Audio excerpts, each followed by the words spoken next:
Live from a dingy underground rich person auction. It's the Movie Change Up Podcast Disney Plus weekly review, where every week we break down and discuss the most recent week in Disney Plus. It's a very kind of obvious title for what this show is. If you haven't seen our show before, what we do is kind of break down everything that's happened to Disney Plus, whether it's episodes of shows or movies or documentaries or maybe just news that's dropped about upcoming projects.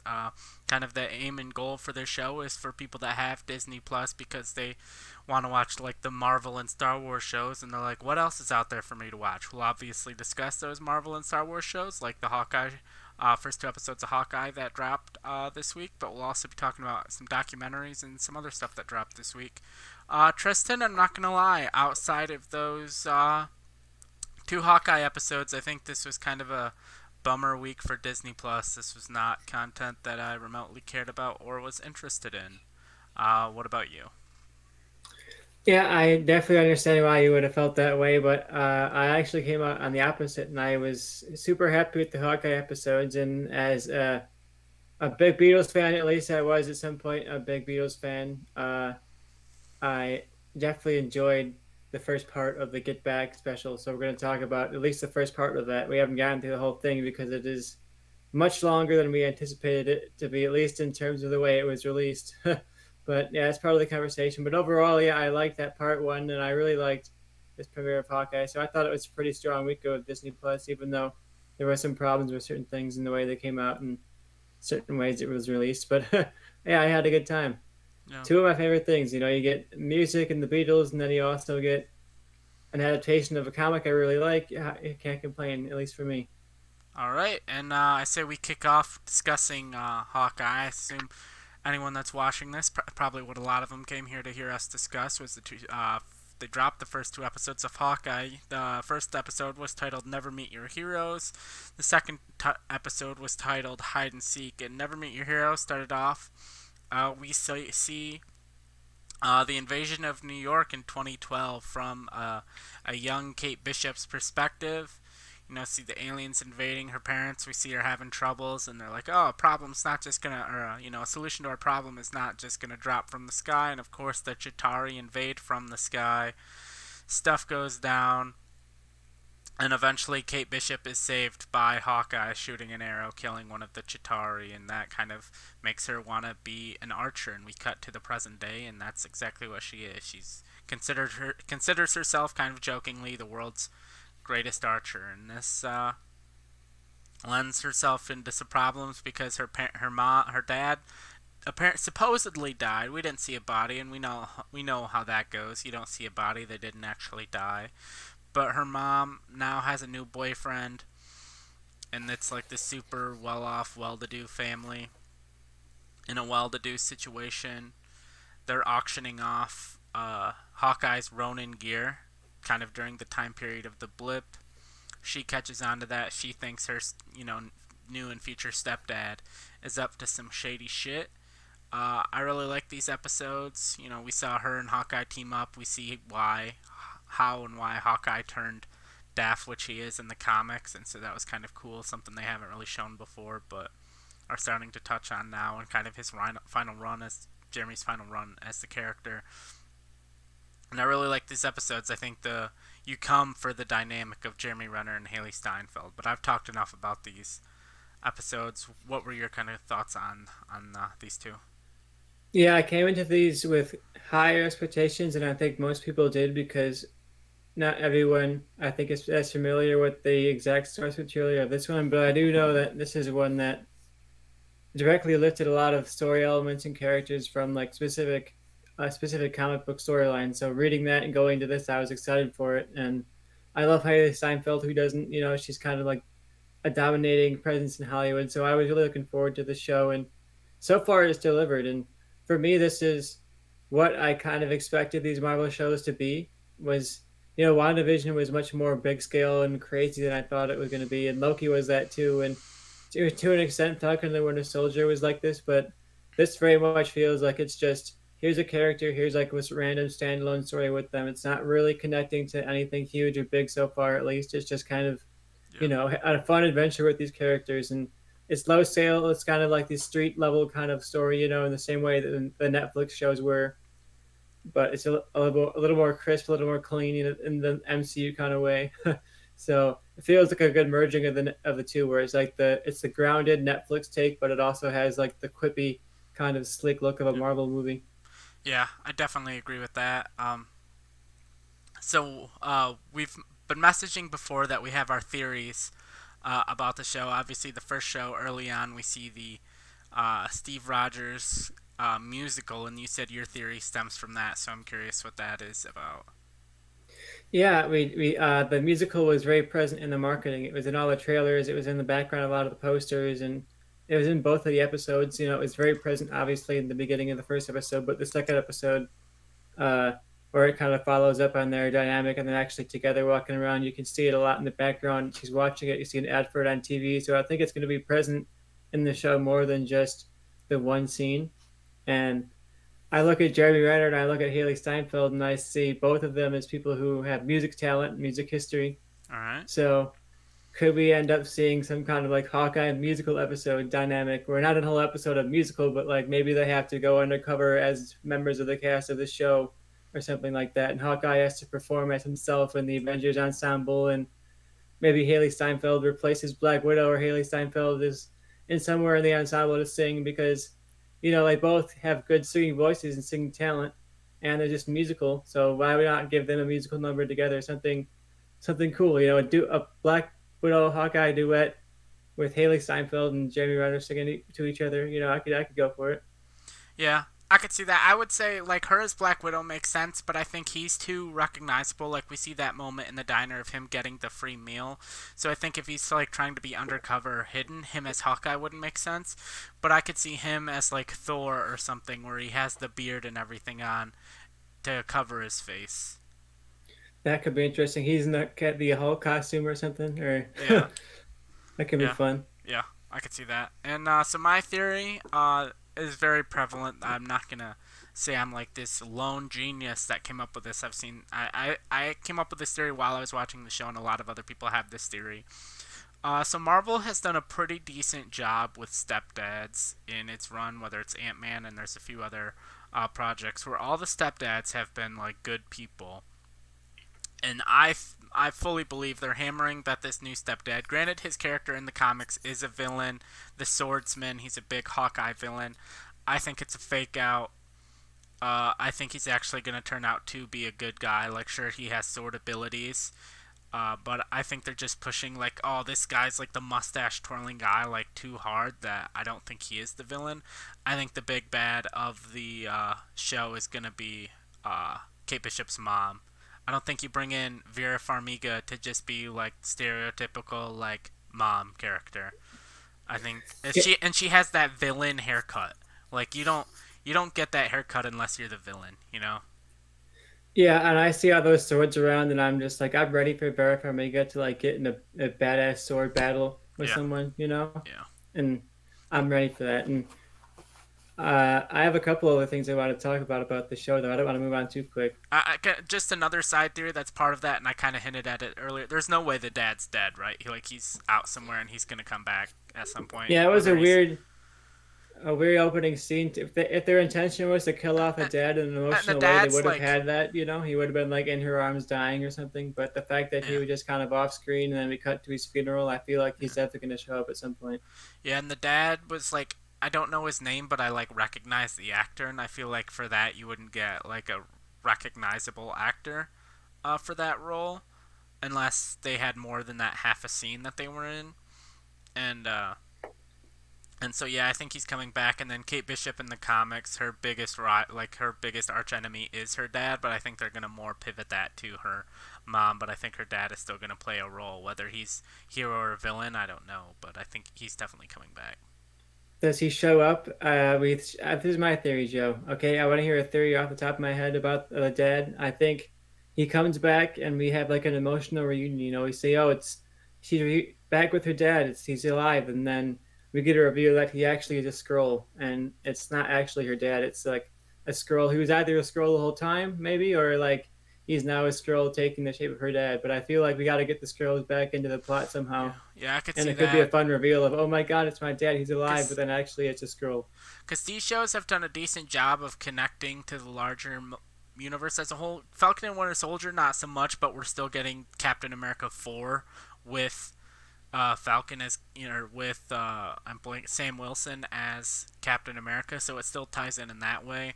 And so far, like I'm not really seeing how does this forward and shape the Marvel universe as a whole, and I think bringing in the Skrulls somehow could do that. And we do know from the post-credit scene of Black Widow that we're gonna get a Florence Pugh Yeah, appearance in some way or yeah. form. I think she killed the stepdad. I think that's gonna be the reveal is Florence Pugh, and I think like the so we see a thing at the end. I think it was at the end of the second episode where we see that Echo is like working or is in charge of like that Crimson Hood gang or whatever they were called. I can't remember. I think Echo probably works either for or with Florence Pugh is my prediction and as soon as I saw that grandpa character dead, I'm like Florence Pugh killed him. Yeah, I'm really curious how Echo is going to play into this, and we know that she has her own show coming out in the future at some point on Disney Plus for the next like couple of years. I don't know Yeah. exactly what the timeline is on that, but it's like within the next 2 years. Yeah. So they're obviously not going to make him like a full complete villain. It's going to be like a anti-hero Yeah. dynamic because they have their show coming up. It's not going to be like, oh, they go around and murdering people and we have Um, to watch Disney Plus has a show about them. yeah. So Yeah. I can see that. All right. And what else you got about this show that you wanna? one thing that I thought was interesting is how much we're getting like for the first time a really good look at how the world is in the Marvel universe, like from a street perspective. Like, what was the snap like for people? What is the world like now? What is it like with all these celebrity level superheroes running around? You know, Yeah. we saw in that scene that Disney exists in this universe. Like, there's a huge Disney store in the background, and there's people walking around in costumes of Iron Man taking pictures with people. And I feel like it's a really fun way to look at the world and how much it's changed between like Iron Man and now, where Tony Stark going up on that stage saying "I'm Iron Man" it was like a huge moment in Marvel, and now it's like they're just celebrities walking down the street. People know who Hawkeye is, you know, and it was really fun to see that. We Yeah. haven't quite I gotten was I like was thinking the of everyday life of the Marvel universe in a while. You know, we've been in like the cosmic side of everything being big and huge, and I just like him walking down the street. You know, people are like, "Oh, hey, it's Hawkeye," or I like when that person just walks past him and he's like, "Oh, it's Katniss Everdeen." yeah. I was thinking about this either like yesterday or this morning that Spider-Man and now like Kate Bishop's Hawkeye are the only really two like ones with secret identities. Like all of the other heroes are out essentially. Like everyone knows who they are. Maybe Ant Man, but I'm not sure. I think he's basically out, right? I Ant- feel like no one cares about Scott Lang enough where yeah, like he could be out and everyone will be like, "Oh, okay," yeah, like yeah, sure.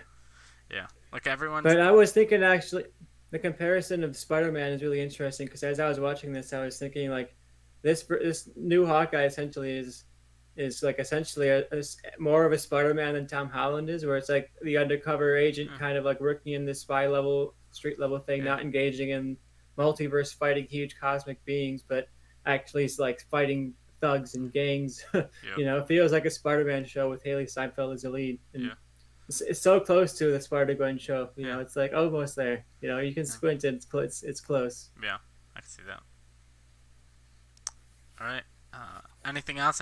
I mean, we kind of gave predictions of what we think is going to happen moving forward. So I'm really curious. You know, we're a third of the does he way make through it home for already. Christmas? Yeah, there's a lot up in the air still. We got to figure out how the Black Widow characters connect. We got to figure out does Madam Hydra show up? Does U.S. Agent show up? Does any of the other characters show up? Do we get any kind of like expanding of it, or does it stay in this smaller scale? I would like it for, at least for a little bit to stay in like they're fighting a gang on the street, you know. Yeah. And if they're gonna get to a bigger scale stuff, have it be towards the end, maybe setting up for Yeah. season two, things like that. Yeah, I mean, I think you can tie it into the bigger stuff and still keep it small. Like you can just have that hooded gang be a faction of like Madame Hydra's plan, or like a faction of her group. Like that, it doesn't need to be like this big, massive scale thing. It's like Echo reports to someone who reports to someone who reports to Madame Hydra. You know? Yeah, I'm really looking forward to how that's going to play out, and especially the action too, because we got some action, but we haven't gotten like a really big show-stopping kind of action sequence yet. So I'm curious to see what it's going to be like when they kind of pull all their guns out and all their Yeah, bows out, and really yeah, kind of go for it. definitely. Yeah. Do we think? Okay, do we think another MCU character shows up, like an Avenger? I mean, An Avenger. So are we? Is Captain is Falcon like if he shows up in his Captain America gear and does something cool in the finale? Is that an Avenger? yeah. I meant just like a hero, not like a character that's previously appeared, like not like John Walker, not Madam Hydra, like a hero character. Does another hero character from the MCU show up? I think it's not out of the realm of possibility that we see like a Mark Ruffalo appearance Yeah, because I know he's going to be in the She-Hulk, so I think maybe a Hulk appearance, or I could see that. maybe in like a Doctor Hulk, whatever they're going to do to I don't know bridge this gap between Hulk that we see in She-Hulk and Hulk that is in Endgame. I don't know where they're at in the timeline at this point, but we'll see Hulk in some way. That's my prediction. If we see it in Adventure, it's got to be Hulk All right. because I don't think Chris Hemsworth is slumming it down for the TV shows right now. Yeah, I could see that. All right. Anything else you have to say about Hawkeye? No, I thought the opening credits were also really great. But yeah, Yeah, I like that too. I'm looking forward to. It, was, it reminded me a lot of Bond. Yeah, and the art was like I always hold this up. It makes me feel like I'm capturing something. But the art was like literally off of the cover of this. Like it Yeah. was very cool to see it come to life.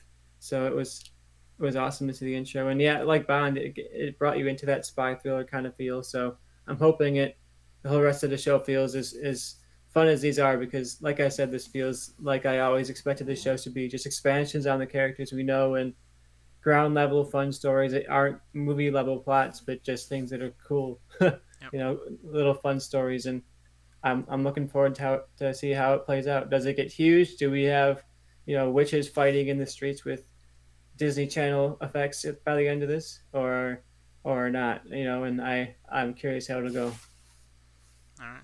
And also, I would love at some point because, like you said, we had the Disney store and stuff. I would love at some point a post-credit scene, a Kevin Feige cameo, interviewing one of the Avengers because like the MCU exists in like Disney, but it's instead of being based on comic books, it's like based on true events. That would be really fun, and I've explored that in like because as he was walking around that city, I was thinking of like the Lego games where you're like flying around and Yeah. there's like a whole Marvel comics that exists that like Yeah. just makes comics about the Lego characters and that's like how they make money. Yeah. I think that would be fun. And like action figures, maybe they sell action figures of all these characters. Because Yep. there's always that question of like, okay, how are they making money? Like Falcon is just like a superhero. That's like his job. Maybe they could introduce to a way that there's a way of them merchandising themselves. Yeah. I could see that. That'd be funny. And Kevin Feige is like their merchandising agent. Yeah. All right. Moving on to the next topic. We got two parts of a three-part documentary series. The next part drops tomorrow. Obviously, you can't cover the third part, and then they had to go and make these things 3 hours, so we're not covering the second part either. We'll cover those next week. So we are covering the first part of the Beatles Get Back. It was 2.5 hours long. I'm not gonna lie, I started it with the full intention of watching the whole thing. I got about 45 minutes into it, and I'm like, I got it. I know what this is. Like, my review is not going to change whether I watch the whole thing or stop now. And I was like, this isn't interesting me as a consumer, so I'm just going to stop. Basically, would be my recommendation. If someone came to you and been like, hey, would you have liked to have been a fly on the wall for the making of Let It Be? If your answer to that is yes, go watch the Beatles Get Back. If your answer to that is no, then just don't watch it because you're not going to be interested in it. Because that's essentially what it is. It allows you to be a fly on the wall for 2.5 hours for the making of Let It Be.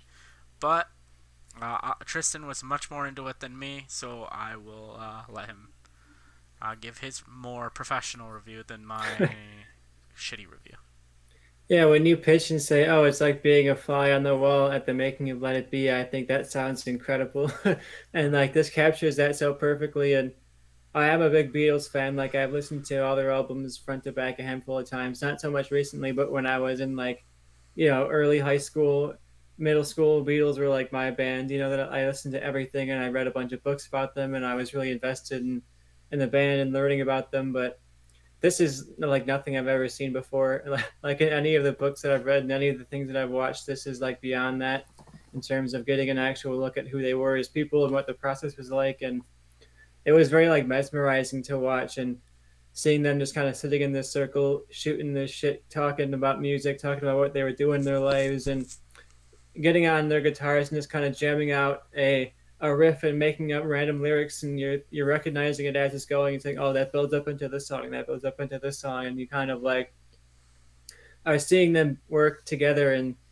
from history, this is like the last time they do this. They don't really work together again after this. So you're seeing them at their peak in a way, but also at their downfall, and you can see where that's coming, and you can see the tension in between Paul and John, but it's not like at the forefront. It's kind of just there, in the conversation. So yeah, I thought this was a really fascinating watch. But yeah, I don't know how you would. So how are you feeling watching this when you're not into the Beatles at all? Did you realize like this was like a tension? Was there tension there between the characters, or were you just like So the watching thing it is, happen? so like I know things. Like I've grown up in pop culture and like through my mom and stuff. Like I know a lot of the songs. I know a lot of the history and everything.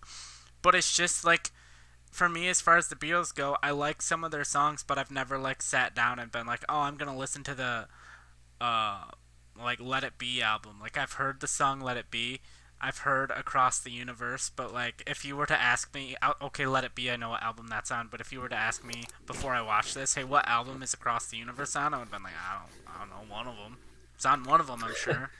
But like it's just one of those things of it's just a topic I really don't care about. I was thinking about this because like my favorite album of all time is the Eminem Show. If this was the exact same thing, but it was like Dr. Dre and Eminem making that album with whoever else was there, I'd be like, this is the greatest thing I've ever seen in my life. It's just my favorite thing throughout the part of it I watched was Ringo Starr in the background that just had a look on his face of like, I just can't wait for this band to break up. He looked like he had checked out a month ago. He's just like, I'm here playing the drums.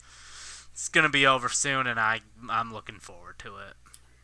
There was this really great moment between Ringo and George and Paul where they're just kind of talking about like what they've been listening to, and Ringo does this kind of like improvised version of what he was listening to, and just tells him like, "Oh yeah, this song by this guy was really good. I have the tape and this and that." And George kind of just like compliments Paul's beard. He's like, "Oh yeah, the beard kind of suits you, man." And that was a good moment where I watched it, and I was like, "I'm glad it was 2.5 hours because like if you told him to cut it down to 60 minutes, that would be the stuff you'd cut. Like you'd cut some of those like moments where they're just sitting around, and moments where they're just talking. And for Yeah, me, that's what I like so much about this was just yeah, seeing like them at that moment in the time and seeing just capturing that like a fly in the wall, like you said. You're just seeing yeah. That's that moment in time. When it comes to a recommendation, I was in the shower thinking like, how would I recommend this? And that's exactly. I feel like you agree that basically like, does the idea of being on the fly on the wall for Let It Be intrigue you? Then you will love this. If it does not, then you will not care about this at all. Because that's 100% what this is. It's not like a typical documentary where you have a narrator and they're kind of explaining everything that's breaking down. There's literally just a camera in the room and they edit together, essentially what's going to end up being about 8 to 9 hours of the best stuff and, packaged it together. And the editing is really cool because it's like they're like going through various songs and it wasn't like that fast, but it feels like they're just like switching songs. And that's the number one thing I would praise coming out of this was the editing in this is like incredible. Yeah, I can't imagine the process, and you can hear it in like so much of the audio. You can listen to it and just know how much work there had to be restored to get that dialogue so crisp and clear, and what would have been such old, such worn audio, and to go through all of that and match it up. And you can see it. You can just see the work when you watch it. You can tell the parts where it was like, God, how long did it take them to match the audio to that video to get that audio so clear? And like the editing, the task of this is just really monumental. And if you're into that level of documentary, like if you're into like, oh, I'm gonna watch like a Ken Burns type of thing, or oh, I guess Ken Burns is much more of a narrative type thing. But if you're into like, oh, I'm gonna sit and watch like a 9 hour documentary on a thing, I think when you get the full picture of this would be a fun kind of binge in that way. But yeah, it's hard to recommend it when we just have like this random 3 hour chunk of what feels like a full thing. Yeah. All right. You got anything more you got to say about the Beatles Get Back?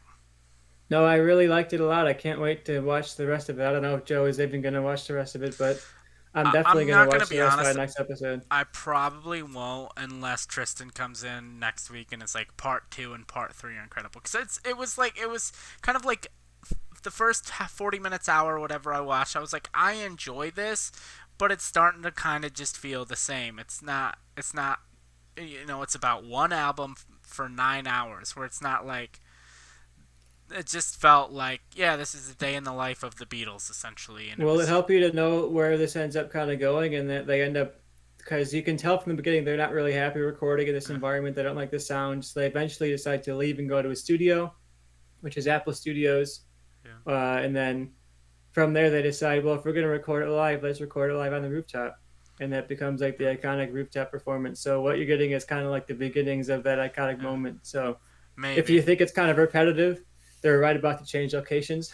So part two is going to be a totally new place and totally new location, Yeah, totally new sound. So it'll be a change. yeah. It'll be interesting. I might go back and watch it. I don't know when. Part of me is because I'm doing that Star Wars chronological rewatch, and I'm like at the end of it. Basically, I'm at. I have like a season and a half of Resistance to go, and then the three sequel trilogy movies. So I'm like can feel the end, and part of me is just like I just want to get through that. So Yeah, I empathize. You know, I did a similar watch, but yeah, I'm looking forward to it. Like I said, it's building to that iconic moment that I'm sure is going to be towards the end of the documentary. So to see that all come together to what ends up being one of the most iconic moments in all of music history is going to be really cool to see. yeah. All right. So next up, we have the documentary "Becoming Cousteau." This was the National Geographic documentary, and this is where my unprofessionalism rears its ugly head again. I got 20 minutes into this and I realized one thing. I don't care about Jacques Cousteau. Like, it's well made, but like with most documentaries, if you don't care about the subject, you're not going to really care about the documentary at all. It's well made, like I said, solid. I've never seen a Jacques Cousteau documentary, like one that he made about like sea life in my life. I've seen The Life Aquatic with Steve Zissou, so it was kind of cool to see. Oh, he dresses like him, and I can understand why. The Steve Zissou movie's somewhat like a parody inspiration of Jacques Cousteau, but outside of that, I was like, this is fine. It's well made. I do not care at all. Um, if you grew up watching Jacques Cousteau documentaries, I recommend you watch this. Check this out. Maybe you'll learn more about the guy you grew up watching. If you've never seen one, you're probably not going to care about this.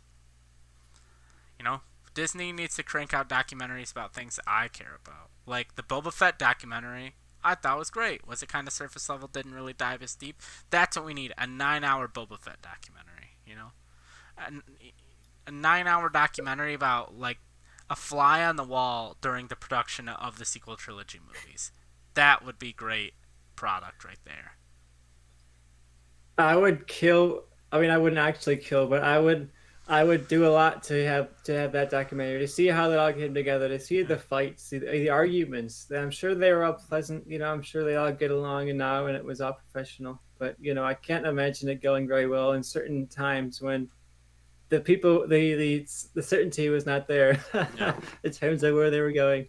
That would be fun. But yeah, I was hoping you would come in with a professional opinion on this one because I didn't get a chance to watch it. I was too invested in the 2.5 hour turned to 6 hour documentary of Beatles because I started watching part two instead of watching being John Crusoe or whatever you said it was called.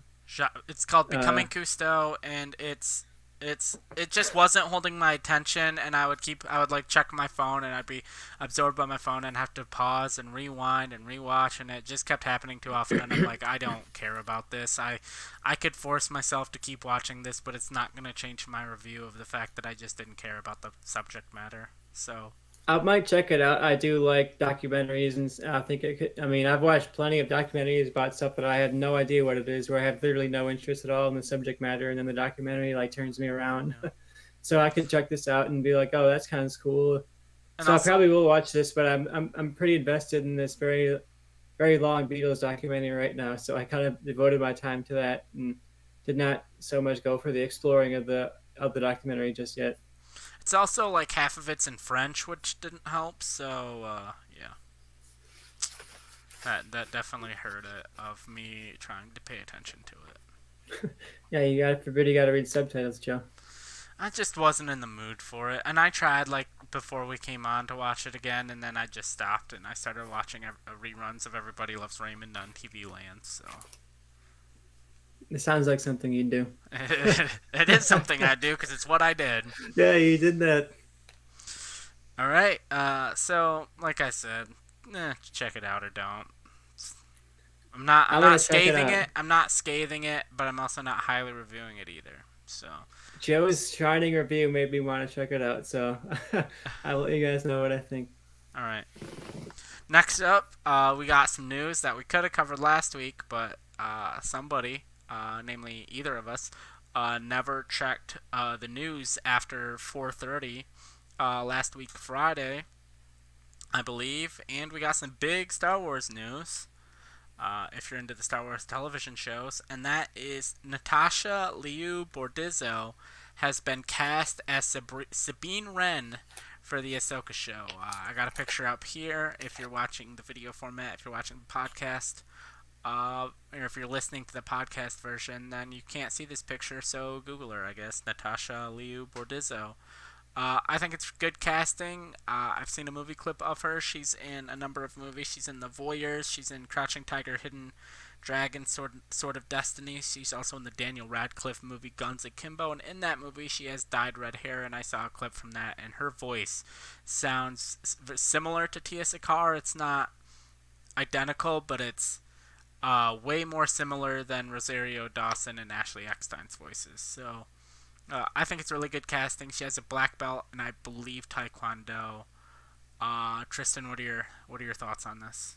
Yeah, I'm looking forward to it. I love Sabine. I love the cast of Rebels, so I'm really looking forward to seeing how that translates. And the Rosario Dawson casting, I appreciated. I thought it worked visually, but I didn't necessarily buy her presence as Ahsoka's presence just yet. I'm looking forward to seeing how it plays out in the show. But yeah, I'm optimistic for that, but I'm not quite sold. And for this, I'm much more sold. And maybe it's because in everything I've seen her in, she dyes her hair different colors. And in Guns Akimbo, she has like multiple different colors of hair throughout the movie. And I want to say in Voyeur, she actually did have like blue hair or something like that too. That looks very Sabine. So yeah, I'm looking forward to it. It'll be fun to see it, and I can't wait to see how she plays the dynamic with Rosario Dawson. And I do love that Star Wars still has this legacy of picking practically no name people. Like she has not been in nothing, but she's not like a household name. No one knew, no one to put her on a list of like they have to be in Star Wars type of thing, you know.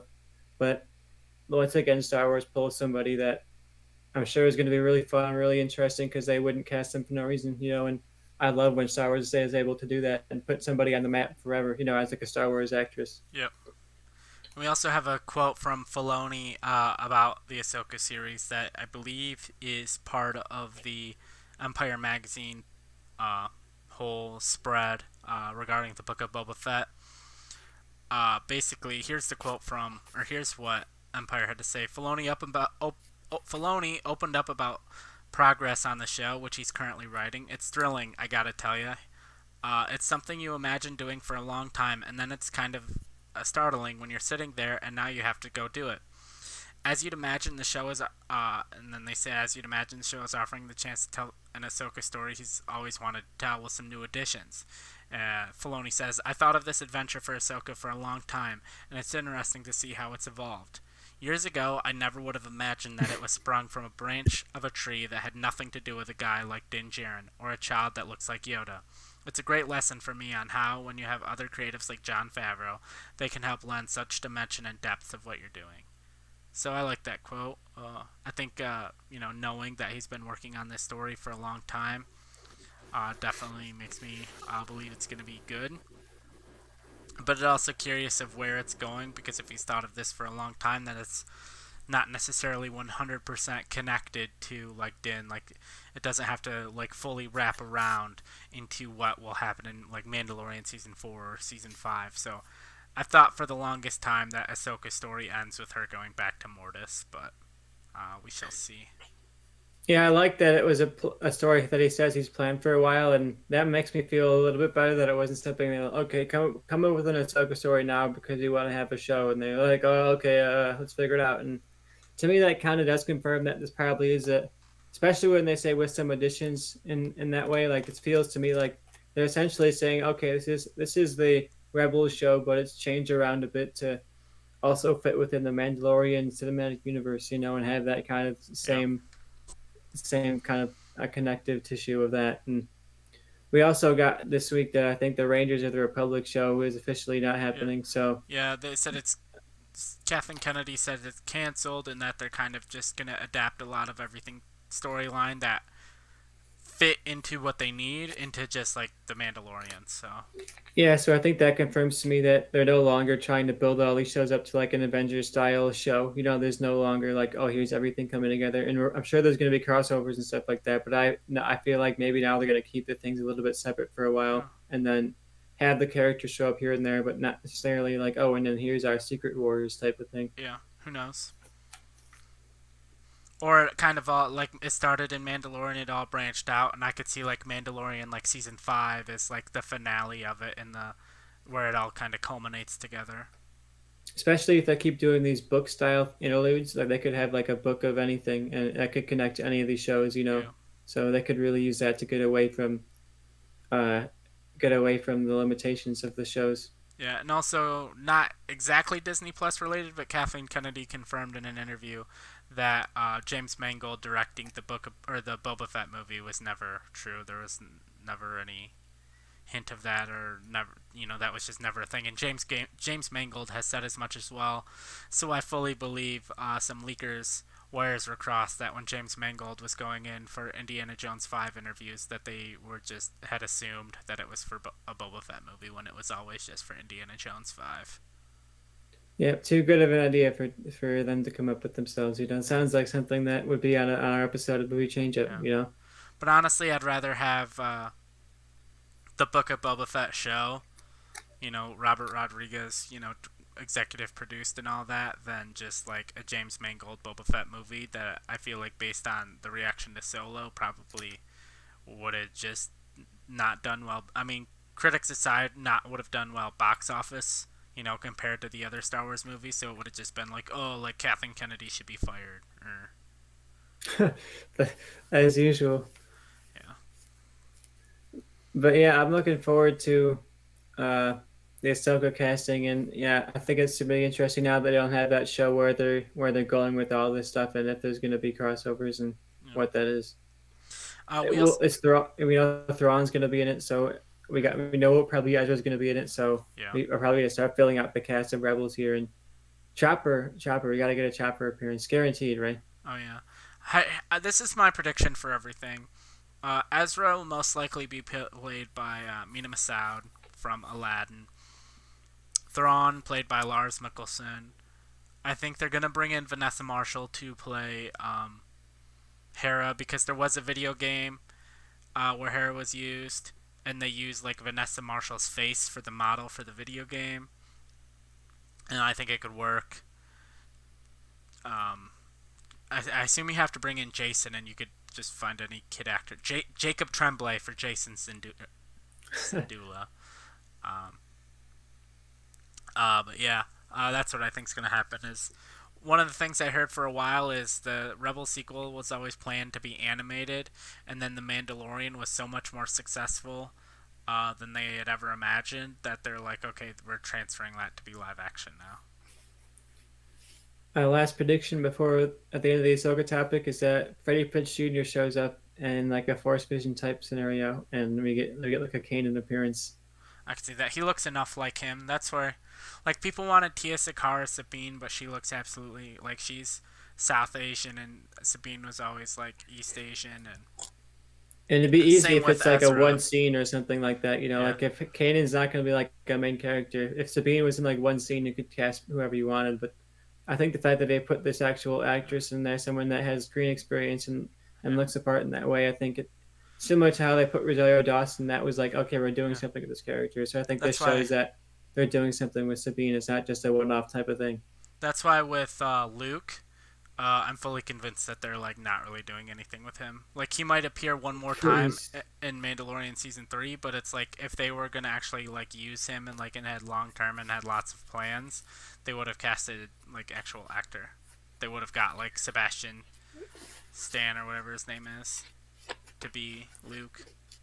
Yeah, I don't need a Luke show right now. Maybe a little while, I, I, Give me some time. I'm down for a Luke show, but my Luke show if Lucasfilm was like, we need you to pitch a Luke show, it'd be an animated series with Mark Hamill reprising the role as the voice, and it's like him training Ben. That would be the show, in the tone of the Clone Wars or Rebels, and that would be my show. We'll see. We'll see if they But I don't call need you. a live action Luke show at all. Please don't. Disney, please. All right, I don't think we will. What's next, Joe? All right, next, sticking in the Star Wars world, we got some Book of Boba Fett images from the Empire magazine, which is fitting, I guess. So this first one here, we got Boba Fett and Fennec Shand hanging out outside of Tatooine. Boba Fett's got his nice, somewhat freshly painted armor that's been scuffed up a little bit. Got the classic dent. I'm pretty sure all of these images are from the first 15 minutes of the first episode. It Uh, looks like it. Next up, we got a second image here. It looks like Robert Rodriguez on set, kind of showing people what he wants one of the fight scenes to look like, which I'm excited for because I love the action in the episode of the Mandalorian. The episode of the Mandalorian he directed, the tragedy. So he's bringing more of that. I'm all hyped about it. Third episode here.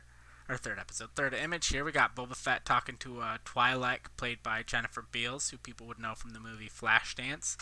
I think we maybe have Fennec Shand in the background, but I can't tell. But again, this is all going to be from the first like 20 minutes, It's 15, 20. definitely Fricke Shan back there. I mean, you got some kind of alien creature in the Yeah. corner, Another top right. Gamorrean guard in the back. But You're yeah, right, you got Maureen Guard. this is all going to be from the first like 15, 20 minutes of the first episode. 'Cause I bet by midway through episode 2, they're not on Tatooine anymore, and that's all we've seen is Tatooine. And then the third image, Fennec Shand, Boba Fett, ready to fight, and it looks like they're potentially in Jabba's palace or some other Tatooine hideout. And there's definitely someone edited out of that image, and I'm curious who I you think think it's it Andrew is. Garfield. Yeah. Any predictions on who's edited out of that image? Cad Bane? It's possible.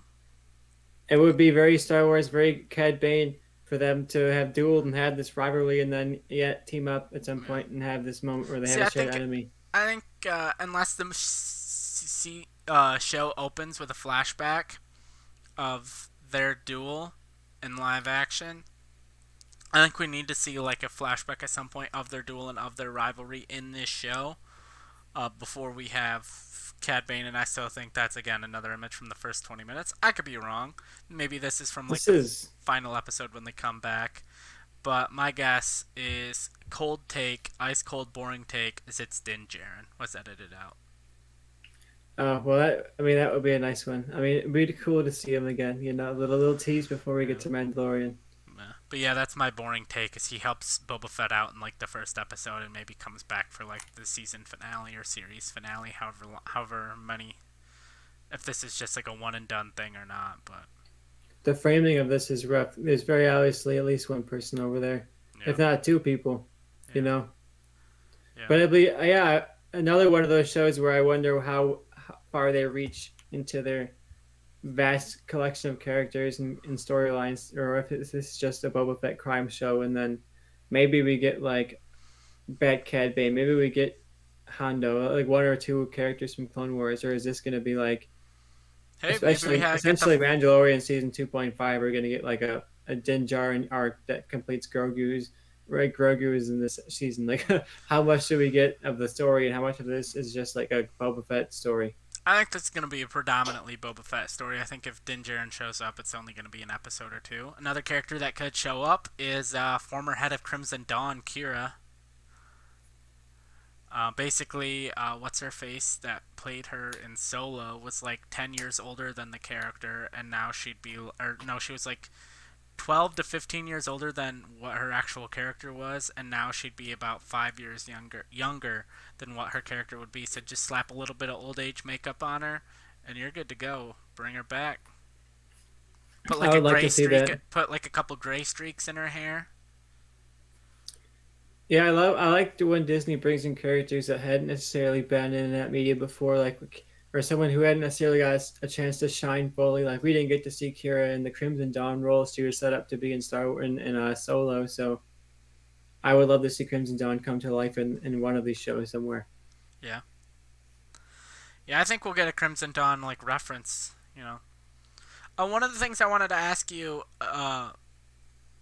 is so they brought Matt Lanter back for an episode in season 2 of The Mandalorian, and if you don't know, he was the voice of Anakin in the Clone Wars. Uh, what are the odds that, or like, what are the chances we get some of the voice actors back doing cameos? Like, he was the voice actor for Boba Fett in the Clone Wars, but he also played him in Attack of the Clones. But like Daniel Logan, is there a chance Daniel Logan comes in for like a flashback scene to voice and play younger Boba Fett, maybe during the time of the Clone Wars or just immediately after the Hmm. Clone Wars? I wasn't thinking playing the character as much as I was thinking like Matt Lanter, or I was thinking maybe they're showing up in the bar. That was my kind of cameo for the cast members. Like you get the actor for Zeb to show up as like a bartender somewhere, or you get even Ashley. Well, I think for Zeb, if they bring Zeb back for um, the Ahsoka series, like you could just have him voice the character again because That's true. it's not like you need an actor like whatever person you put in the suit, you're still gonna need another voice, and you might as well get the guy again. Yeah, I Um, didn't even think about bringing Zeb back as an actual character, but yeah, he could show up, give us a cool CGI motion capture or something. I don't know. yeah, Make it cool, Disney. You can figure it out. yeah. That you do that, and then but like for the Obi-Wan series, like the James Arnold Taylor cameo, like in the episode where Obi-Wan and Anakin meet for the first time in Obi-Wan Kenobi, if there's like a bar scene or maybe like there's two stormtroopers or something, like how can you not have them played by like Matt Lanter and James Arnold Taylor? That would be so cool. It would really work, especially in the episode where they both meet. You could feel like they're all meeting. It's a Yeah, culmination of the eras, Joe. yeah. I'd be super hyped about it. Like I sit here and I say Disney shouldn't do all these connected characters. Why is everyone a character from something else? And then as soon as the character set shows up, I'm like, well, that was awesome. Yeah, I think as long as it fits, like I'm cool with it. Like Hondo showing up in Kenobi makes sense because they have a history, they have this, they have that. Like Ahsoka, sure, but if like Hondo showing up and say like Andor, I'm like, I don't know if I need that. I don't know if that works. They don't have a history. They don't, you know, do anything. And granted, that's probably where they'll have him pop up now, and it'll be like the greatest episode ever. But again, like I'm okay with it, happening when it fits. Like when you have Din like learning what it means to be a Mandalorian. Like I'm okay with him like meeting the former like Mandalore, former wielder of the dark saber, and then like Boba Fett, the basically character that the Mandalorians were based on. But as long as it fits, I'm cool with it. It's when if it doesn't start to fit where I'm just gonna be like, what's going on? Like if And Palpatine, like the ghost of Palpatine, shows up in fucking Mandalorian season 3, I'm gonna be like, what is this? This that'd is be a not. This twist. is not a. There's Snoke. Yeah. You don't need Snoke in Book of Boba Fett. You're I still saying? think like plot twist, craziest plot twist of all time. Grogu reaches out in the Force, and then all the same shit goes down. But instead of Luke showing up, Snoke shows up and rescues them and takes Grogu. That would be incredible. Why would they? But they needed the member berries, Joe. You gotta have the nostalgia. No, I think it was more just while season 3's happening, they didn't want us to like worry about Grogu's safety. Like we're not Mandalorian afterlife. we're focusing on Din in season 3. We're not worrying about Grogu, and he's with Luke, so we don't have to worry about him. Where if Snoke picked him up, it's like okay, now we kind of have to worry about what else going on with Grogu. So from a narrative standpoint, I'm cool with it. All right. Anything else you got to say about Disney Plus this week? Oh, I wanted to bring up we do have some directors for um, Book of Boba Fett. What do we got, Joe? So Empire is saying Robert Rodriguez is directing multiple episodes. Some other directors we have Dave Filoni, Bryce Dallas Howard, and then we also have newcomer Steph Green and Kevin Tancharon. Don't know if that's pronounced right. Steph Green is basically mainly done TV. She's done like a lot of the prestige shows like Watchmen and some other stuff like that. And then Kevin Interesting. Tancharon, if I remember right, he's another. He's basically came from the stuntman world, and he directed the movie that Chris Hemsworth just did for Netflix earlier this year or last year. That I can't remember the Extraction. Extraction. Yeah, I believe that's who he is. So that's probably going to be a very action-oriented episode, I would imagine. Yeah. I would have liked Nope, to see that's not Robert who that Rodriguez do the is. whole show. But the director of Extraction has been rumored to direct the episode of Book of Boba Fett. But that's not It's that one of guy. those shows where I do wish they gave it to one director because it was like, oh, here's a complete book from the one author, you know. But I'm curious to see, like Bryce Dallas Howard did a Mandalorian episode and it was pretty good, so I'm excited to see her come back. Dave Filoni, his episodes have been okay live action wise, but good for him. It's his world, so he deserves to direct whatever he wants. Any show, Dave Filoni at least should get one episode. I feel like he brought this all to life essentially with Clone Wars. So give him one. Yeah. All right.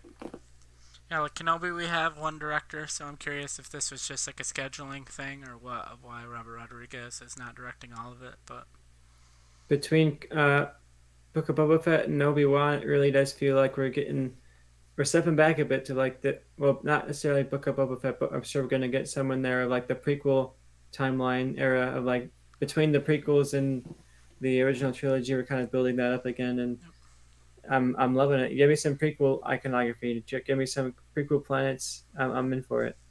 all right, so we could be getting it. I have no idea when the next trailer is coming out, but it premieres a month from Tuesday, right? The Hmm. 29th.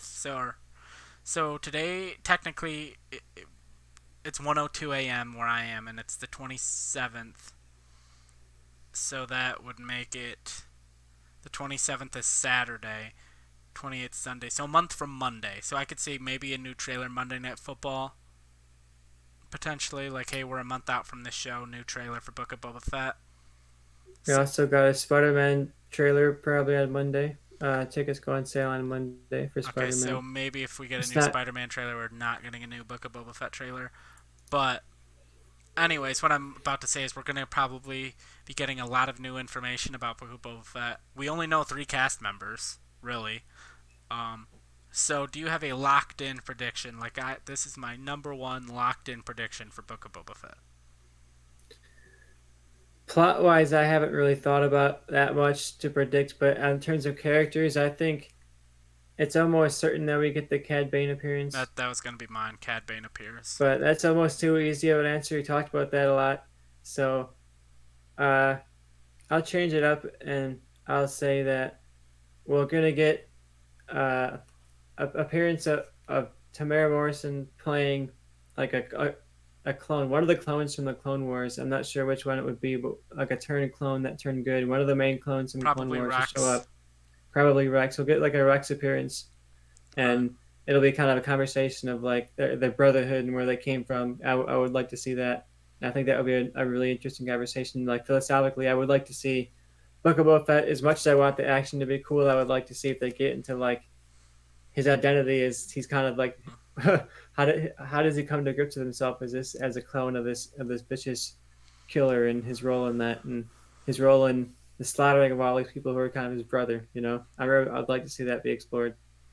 All right. So my prediction is gonna be because I know they're friends and they hang out at cons a lot. that Daniel Logan makes an appearance, whether it's as Boba Fett in a flashback or as a cameo as a different character. But that's my prediction: is Daniel Logan appears, and I feel if he was still alive, Jeremy Bulloch, who played Boba Fett in the costume for Empire Strikes Back, if he was still alive, he would make a cameo appearance as well. But since he's deceased, he can't.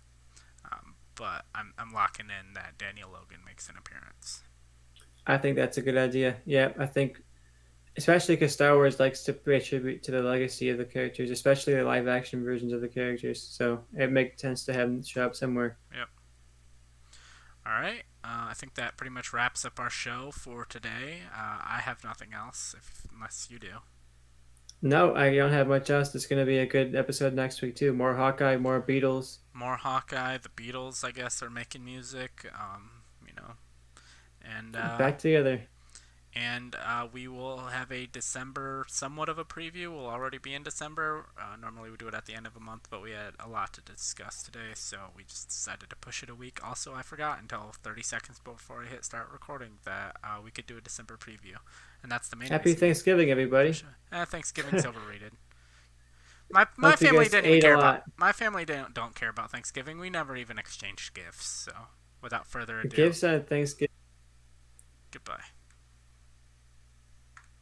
Hey, thank you for watching the Movie Change Up podcast. We'd really appreciate if you liked, commented, subscribed, and shared us with anyone you think might be into what we're doing over here. Thank you. Have a nice day.